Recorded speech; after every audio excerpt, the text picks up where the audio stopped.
नमस्कार मित्रों, news point में आपका स्वागत है। कल जब से एग्जिट पोल का सर्वे आया है, उसके बाद से ऐसा लग रहा है, एक माहौल बनाने की कोशिश की जा रही है कि अब इससे आगे की कोई ऐसी तस्वीर नहीं है।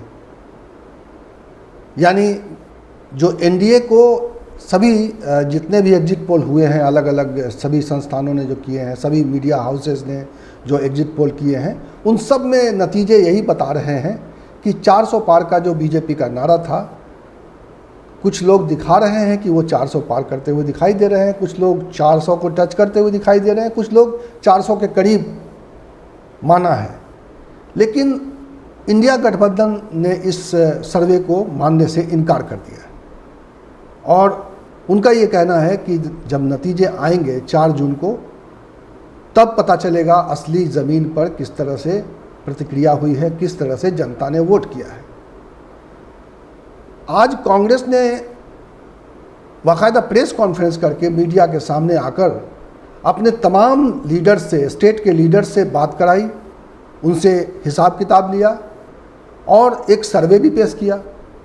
कांग्रेस का जो 295 का आंकड़ा है, ये किस सर्वे एजेंसी ने किया है?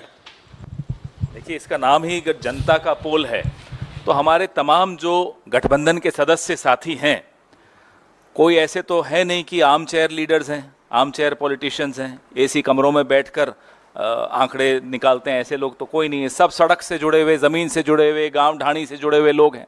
तो वो उनको जो फीडबैक उनके ग्राउंड से आया, उनके वर्कर्स से आया, उनके कार्यकर्ताओं से आया, और सबने अपनी अपनी एजेंसीज भी हायर की थी। ऐसा नहीं कि लोग ट्रैक नहीं कर रहे थे, सब कर रहे थे।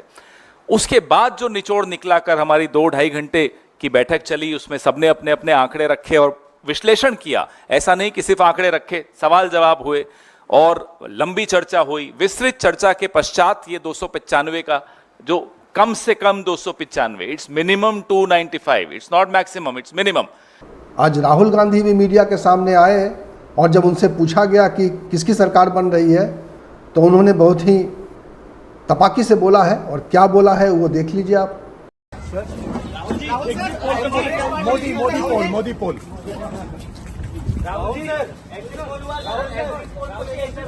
इसका नाम एग्जिट पोल नहीं है ब्रदर, इसका नाम एग्जिट पोल नहीं है, इसका नाम मोदी मीडिया पोल है। ये मोदी जी का पोल है, फैंटेसी पोल है उनका। सर, कितनी सीटें आ रही हैं आपके हिसाब से? सरकार बन रही है सर। सिद्धू मूसेवाला का सॉन्ग सुना आपने? 295। सिद्धू मूसेवाला का सॉन्ग सुना आपने? 295। सुपुत तेरा हेड डाउन कास्टों चंगा भला हसदा सी मोहन। और बात यहीं तक नहीं है। आज एनडीटीवी को एक इंटरव्यू में मल्लिकार्जुन खड़गे ने राहुल गांधी का नाम पीएम के रूप में प्रस्तावित भी किया है। जब उनसे पूछा गया कि कांग्रेस की ओर से कौन चेहरा हो सकता है प्रधानमंत्री के लिए, क्योंकि खुद मल्लिकार्जुन खड़गे का नाम भी चल रहा है प्रधानमंत्री के रूप में, माना जा रहा है कि चुनाव से पहले ही एक दलित प्रधानमंत्री के रूप में उनको आगे किया जाएगा। लेकिन जब मीडिया ने उनसे सवाल किया तो उन्होंने बिल्कुल साफ तौर पे राहुल गांधी का नाम आगे बढ़ा दिया। तो आज कई तरह की चर्चाएं हैं और इन चर्चाओं को मैं इस वीडियो में पेश करने जा रहा हूं।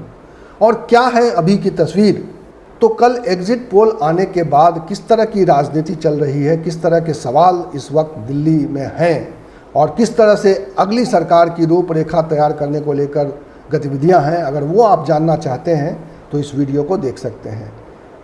या फिर अगर आप मानते हैं कि जो एग्जिट पोल आया है उसके बाद अब कोई उम्मीद नहीं बचती है, सिर्फ और सिर्फ भारतीय जनता पार्टी यानी एनडीए की सरकार की वापसी हो रही है, तब आपके ये वीडियो आपके लिए नहीं है। ये वीडियो उन लोगों के लिए है जो ये मानते हैं कि अभी नतीजे आने बाकी हैं और उन नतीजों से पहले बहुत तरह की बातें होती हैं, बहुत तरह की राजनीति होती है, बहुत तरह के उथल पुथल होते हैं। उनके लिए ये वीडियो है कि किस तरह की उथल पुथल इस वक्त चल रही है। इन शॉर्ट, कांग्रेस ने अभी हार नहीं मानी है। कांग्रेस, आपको मालूम है कि कल जब आखिरी चरण का चुनाव चल रहा था, शाम में नतीजे आने थे, उसके पहले ही कांग्रेस की एक बड़ी बैठक, कांग्रेस की नहीं इंडिया गठबंधन की एक बड़ी बैठक दिल्ली में हुई और उस बैठक के बाद आगे की रणनीति पर विचार विमर्श हुआ। तो कल इंडिया गठबंधन की उस बैठक का खास एजेंडा ये था कि कैसे चुनाव आयोग इस मतगणना में किसी तरह की कोई गड़बड़ी न कर सके, इसके लिए कैसे दबाव बनाया जाए, इस पर उन्होंने विचार विमर्श किया और इसके लिए इंस्ट्रक्शंस दिए। और उसी इंस्ट्रक्शन के आधार पर आज चुनाव आयोग में इंडिया गठबंधन के साथी दलों ने जाकर चुनाव आयोग से मुलाकात की और उनसे मुलाकात करने के बाद जो चुनाव में मतगणना का जो तौर तरीका है, जो सिस्टम अपनाया जाता है, उसमें जो हाल में नियम बदले गए हैं उसको लेकर अपनी आपत्ति दर्ज कराई। चुनाव आयोग से मुलाकात के बाद अभिषेक मनु सिंघवी ने क्या कहा है वो आप देख लीजिए। दोस्तों, आप देख रहे हैं कि ये एक बहुपार्टी डेलीगेशन जिसमें मेरे सब वरिष्ठ कॉलीग्स यहाँ खड़े हैं अलग अलग विभिन्न पार्टियों से, ये तीसरी बार इस चुनाव में मल्टी पार्टी डेलीगेशन गया है चुनाव आयोग। आज हमने 2-3 मुद्दे स्पष्ट रखे उनके सामने, उन्होंने हमें कम समय में समय दिया, इसके लिए हम धन्यवाद करते हैं उनका। सबसे महत्वपूर्ण और अहम मुद्दा ये है कि पोस्टल बैलेट्स ये एक जानी मानी प्रक्रिया है कि चुनाव के परिणाम को एक तरफ से दूसरी तरफ ले जा सकती है। कई बार ऐसा हुआ है कि सभी पार्टियों के बीच में जो फ़र्क है वोट्स का वो x है, लेकिन पोस्टल बैलेट्स 2x या 3x होते हैं, यानी पोस्टल बैलेट्स निर्णायक सिद्ध होते हैं परिणाम के मामले में। इसलिए चुनाव आयोग ने एक जो रूल है, प्रावधान है, जो एक्ट के अंतर्गत रूल बनता है, जो स्टैट्यूटरी रूल होता है, कोई गाइडलाइन नहीं, कोई चिट्ठी नहीं, उसके अंदर कहा है अंतर्गत कि पोस्टल बैलेट्स की गिनती पहले ली जाएगी, यानी ईवीएम की गिनती के पहले पोस्टल बैलेट्स की गिनती ली जाएगी। ये रूल 54A में लिखा है स्पष्ट रूप से। इस बात को कई बार अलग अलग रूप से चिट्ठियों द्वारा और गाइडलाइंस द्वारा चुनाव आयोग ने दोहराया है। 2019 में बड़े स्पष्ट रूप से कहा कि पहले आप पोस्टल बैलेट की गिनती शुरू करिए, उसके कुछ समय बाद आप ईवीएम की गिनती शुरू कर सकते हैं, लेकिन, और ये बहुत अहम बात है, आप ईवीएम की गिनती खत्म नहीं कर सकते या परिणाम का अंत नहीं कर सकते जब तक पोस्टल बैलेट का पूरा रिजल्ट गणना के बाद घोषित न हो जाए। यानी पोस्टल बैलेट की गणना के बाद उसका परिणाम पहले घोषित करना अनिवार्य है, और अगर आप अंत तक पहुंच गए ईवीएम में तो उसको रोकिए जब तक पोस्टल बैलेट का आप परिणाम घोषित न करें। इसके बावजूद, और ये हमारी याचिका है, ये हमारी कंप्लेंट थी आज चुनाव आयोग से, चुनाव आयोग ने गाइडलाइंस द्वारा इस स्टैट्यूटरी रूल नियम को बदला है। वो नहीं किया जा सकता कानून में, गाइडलाइंस द्वारा किसी रूल को नहीं बदला जा सकता। उन्होंने गाइडलाइंस द्वारा जो पुरानी गाइडलाइंस थी 2019 वाली, जो मैंने बताई अभी आपको, उसको हटा दिया है, उसको निरस्त कर दिया है। और इसका बड़ा सरल और सीधा परिणाम ये होता है कि ईवीएम की पूरी गणना हो जाए अंत तक, तब तक भी पोस्टल बैलेट की निर्णय की घोषणा करना अनिवार्य नहीं रहा है। अब हमारे को पता है कि कई बार ऐसा हुआ है कि पोस्टल बैलेट के आधार पर निर्णय उत्तर से दक्षिण हो गया है, पूर्व से पश्चिम हो गया है। इन सब के अलावा आज जयराम रमेश ने तमाम अपने स्टेट के जो भी इंचार्ज थे, जिन राज्यों में कांग्रेस ने मजबूती से चुनाव लड़ा है, उन सभी राज्यों के इंचार्ज के साथ न केवल सीधी मुलाकात की, ऑनलाइन मुलाकात की, बल्कि मीडिया को भी उसमें शामिल किया और मीडिया को भी उसमें सवाल करने की अनुमति दी। तो वो तस्वीर मैं आपको दिखाने जा रहा हूं कि किस तरह से राजस्थान में वहाँ उनके जो राजस्थान के जो प्रभारी हैं वो रिपोर्ट दे रहे हैं। लेकिन जिस प्रकार से मीडिया में परसेप्शन बना रहे हैं, सर्वे के माध्यम से बना रहे हैं, मैं समझता हूं ये कोई बड़ा खेल करने वाला है।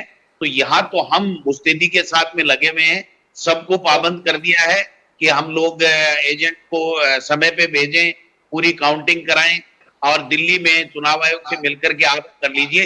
ये केवल परसेप्शन का खेल कर रहे हैं। आप देखिए सर, तो विधानसभा के 4 महीने पहले चुनाव हुए, उसमें अगर हम 11 लोकसभा क्षेत्र हैं जिनमें हम बीजेपी से आगे हैं।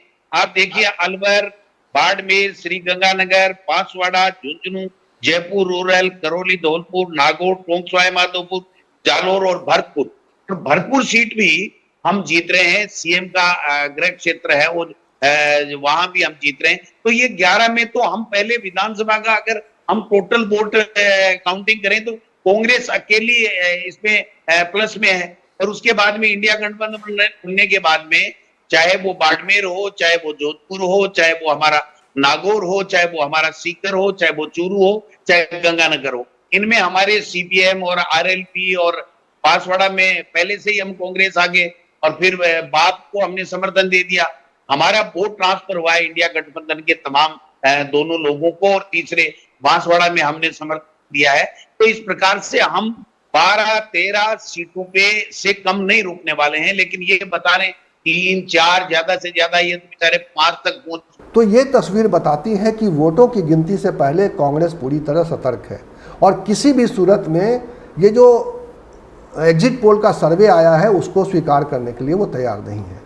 कांग्रेस का मानना है कि इस चुनाव में जनता ने जमकर इस सरकार के खिलाफ मतदान किया है, और इसके आधार पर जो ये फैसले दिखाई दे रहे हैं, जो एग्जिट पोल के सर्वे बता रहे हैं, ये कतई जनता का जनादेश नहीं हो सकता है। जनादेश बिल्कुल ये नहीं है, जनादेश कुछ और है, और वो जनादेश 4 जून से पहले लोगों को पता नहीं चल पाएगा, और इसलिए 4 जून को हमें उस फैसले का इंतजार करना चाहिए। और सबसे बड़ी बात मैं बता दूं कि मैं 14 भी लड़ा, 19 भी लड़ा, कभी जनता का इतना जो साथ प्यार दिखता था ना, वो जरा बुलाना पड़ता था कि भाई आप भी आ जाओ, आप भी आ जाओ। इस बार जनता खुलकर, मैं सीधे कहना चाहूंगा कि जनता चुनाव लड़ी। कोई वर्ग ऐसा नहीं है जिस वर्ग ने हमें वोट नहीं दिया। हम लोग हर जगह आम आदमी, चाहे वो ऐसा वोट मिला है हमें जो बसपा का ट्रेडिशनल वोट था, जो अपना दल के साथ, अनुप्रिया के साथ था, वो और अन्य दलों के साथ भारतीय समाज पार्टी का वोट जो जाता था वो प्रकाश राजभर, वो भी अपने को आया। और ये केवल इस नाते कि जो 5 गारंटीज पार्टी की आई उसका बहुत बेनिफिट मिल रहा है, और जो इन्होंने झूठ बोले और जो योगी ने बुलडोजर चलवाया उसका भी आप देखेंगे, इसका बहुत बेनिफिट है। और सबसे बड़ा फायदा हमें मिला है जो गठबंधन हमारा इस बार हुआ, तो इससे हमारे वोट पूरी तरीके से जुड़ गए, कोई वोट बटा नहीं, और कुछ ऐसे वोट मिले हैं जो हमें 20 साल से नहीं मिले थे, वो वोट भी इस बार कांग्रेस पार्टी को मिले। तो निश्चित तौर से जो ये दिखा रहे हैं, ये मीडिया का ये अपना इन्होंने जो बना रखा है अपनी तरीके से पूरी सिस्टम को, एग्जिट पोल, ये पूरी तरीके से फर्जी है, पूरी तरीके से मनगढ़ंत है। और इन्होंने कमरे में बैठकर केवल मोदी जी 400 पार, अमित शाह 400 पार, तो 400 पार इन्होंने भी दिखा दिया। 400 पार, अरे भाई आप उससे कुछ कम दिखाओ ना। ये मालूम ये जनता के बीच में जा रहा है कि 400 पार मतलब उन्हीं की बात को इन लोगों ने दिखा दिया। निश्चित तौर से हमारी सरकार बन रही है, उत्तर प्रदेश में आपको जबरदस्त समर्थन मिलने जा रहा है, ऐतिहासिक समर्थन, जो आपने सोचा नहीं होगा वो समर्थन उत्तर प्रदेश इस बार इंडिया गठबंधन को करने जा रहा है। और केंद्र में सरकार में बड़ी भूमिका में उत्तर प्रदेश इस बार रहेगा, मैं डंके की चोट पर कहना चाहूं। इन सब के अलावा आज सोशल मीडिया पर कुछ ऐसी तस्वीरें भी सामने आ रही हैं जिसमें राजनीतिक दलों के कार्यकर्ता, खासतौर पर विपक्षी दलों के राजनीतिक दलों के कार्यकर्ता ईवीएम मशीनों को इधर उधर जो ले जाने के लिए जो ट्रांसपोर्टेशन हो रहा है उसमें सख्ती दिखा रहे हैं। उसकी तस्वीरें सामने आ रही है मीडिया में कि वो कैसे चौकसी बरत रहे हैं, और वोटों की गिनती के समय चौकसी बरती जाएगी। इस बात को लेकर कांग्रेस और तमाम जो विपक्षी दल जो इंडिया गठबंधन के सहयोगी दल हैं वो सभी सतर्क हैं, और उन्होंने अपने अपने कार्यकर्ताओं को, एजेंटों को इस बात का निर्देश दिया है, सख्त निर्देश दिया है कि वो किसी हालत में वोटों की गिनती में किसी तरह की गड़बड़ी ना होने दें। तो इस लिहाज से कई आज जो गतिविधियां हुई हैं उससे पता चल रहा है कि कांग्रेस पूरी तरह सतर्क है, और 4 जून को किसी तरह से नतीजे में किसी तरह की गड़बड़ी करने की कोशिश को वो विरोध करेगी। और न केवल विरोध करेगी बल्कि इसके लिए तो सिविल सोसाइटीज़ के लोग भी काफ़ी सतर्क हैं। सिविल सोसाइटी की ओर से जो कोशिशें की जा रही हैं उसको हम पहले से ही जानते हैं कि सिविल सोसाइटी भी इसको लेकर कई बैठकें कर चुका है। बेंगलुरु में बैठक हुई है, दिल्ली में बैठक हुई है। इसके अलावा जो सीनियर एडवोकेट कपिल सिब्बल हैं उन्होंने फॉर्म 17C का क्या स्वरूप होना चाहिए एजेंट को, उसके बारे में एक विस्तार से एक वीडियो बनाकर जारी किया ताकि लोगों में अवेयरनेस हो कि वो 17 फॉर्म को ज़रूर देखें कि उसमें किस तरह के डिटेल्स होने चाहिए मशीन के बारे में, और उस डिटेल्स अगर जब तक उनके पास में नहीं होता है तब तक उस मशीन की गिनती को वो स्वीकार नहीं करें, ऐसा भी उन्होंने एक उसमें निर्देश दिया है। इस वीडियो में फिलहाल इतना ही। इसी तरह की चर्चा, इसी तरह के विमर्श और इसी तरह के सवाल के साथ हम मिलेंगे अगले वीडियो में। तब तक के लिए नमस्कार।